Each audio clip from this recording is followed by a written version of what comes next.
Hi guys, இந்த வீடியோல not important property நம்ம எப்படி யூஸ் பண்ணலாம்னு சொல்லிட்டு பார்க்கலாம் வாங்க. ஃபர்ஸ்ட் நீங்க p tag ஓபன் பண்ணிக்கோங்க. p tag குள்ள என்ன பண்ண போறோம்னா p tag ஓகேவா அது மட்டும் கொடுத்துக்கிறேன். இத அப்படியே நான் டூப்ளிகேட் பண்ணிக்கிறேன். shift alt down கொடுத்து 2 times கொடுத்துக்கிறேன். இப்போ p tag மட்டும் ஓவரால் நான் ஸ்டைல் பண்றேன் ஓகேவா. p tag என்ன பண்ண ஸ்டைல் பண்றேன்னா background color property யூஸ் பண்ணிக்கிறேன். இதுல வந்து லைட் கோரல் ஓகேவா அந்த கலர் எடுத்துக்கிறேன். இந்த லைவ் சர்வர் ரன் ஆயிட்டு இருக்கு. அவுட்புட் இப்படி நீங்க பாருங்க.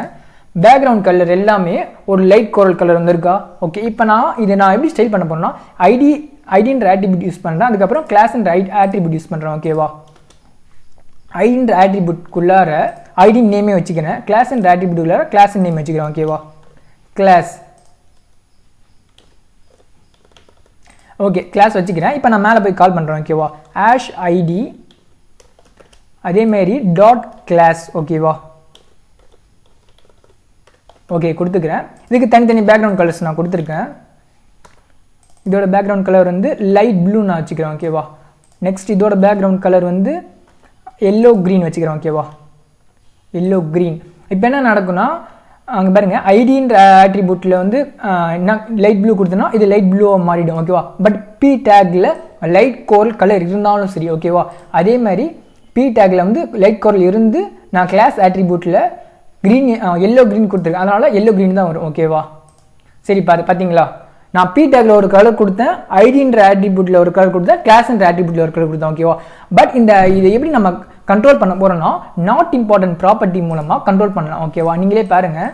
இப்போ பி டேக்ல என்ன பண்ண போறோம்னா நாட் இம்பார்ட்டன்ட் நான் கொடுக்குறேன் ஓகேவா. நாட் இம்பார்ட்டன்ட் நான் கொடுத்தேன்னா இப்போ நான் ஐடி கிளாஸ் நான் கொடுத்து இருந்தாலும் சரி பட் இங்கே நாட் இம்பார்ட்டன்ட் இருக்கும்போது ஓவர் ரைடு ஆகும் ஓகேவா. இது மட்டும்தான் வேலை செய்யும், வேறு எதுவுமே வேலை செய்யாது. நீங்களே பாருங்க அவுட்புட்ல எப்படி இருக்குன்னு பார்த்தீங்களா. பி டேக்ல பேக்ரவுண்ட் பி டேக்ல இருக்க பேக்ரவுண்ட் கலர் மட்டும் தான் வந்திருக்கு. ஐடி டேக்ல இருக்க பேக்ரவுண்ட் கலர் வரல, சாரி ஐடின்ற ஆட்ரிபியூட்ல இருக்கிறது வரல, கிளாஸ்ன்ற ஆட்ரிபியூட்ல இருக்கிறது வரல ஓகேவா. ஓகே அப்படி இதை வர வைக்கணும்னா என்ன தெரியுமா பண்ணணும், இதுக்கும் நம்ம நாட் இம்பார்ட்டன்ட் கொடுக்கணும் ஓகேவா. Not important. இப்போ பாருங்க பி டேக்கு இது நாட் இம்பார்ட்டன்ட் ஓகேவா, இது ஓவர் ரைட் ஆகும். பட் கிளாஸ்ன்ற ஆட்ரிபியூட் இது ஓவர் ரைட் ஆயிடுங்க. ஆயிட்டு பட் இங்க ஐடின்ற ஆட்ரிபியூட்டுக்கு ஓகேவா செகண்ட் டைம் ஓவர் ரைட் ஆகும்போது இதுதான் ஒர்க் ஆகும் ஓகேவா. இதுவும் ஃபர்ஸ்ட் டைம் ஓவர் ரைட் ஆகுது, செகண்ட் டைம் கிளாஸ்ன்ற ஆட்ரிபியூட் இருக்கு, அதனால இது ஓவர் ரைட் ஆகி இது நமக்கு டிஸ்பிளே ஆகுது ஓகேவா. பாருங்க இப்போ கரெக்டாக டிஸ்பிளே ஆகுதா உங்களுக்கு. ஒரு தடையும் ஓவர் ரைட் ஆகுதுங்க ஓகேவா. இந்த நாட் இம்பார்ட்டன்ட் ப்ராப்பர்ட்டி இதுதான் யூஸ் பண்ணுவோம். ஓகே கைஸ் இதோட இந்த வீடியோ முடிஞ்சிச்சு. Thank you guys.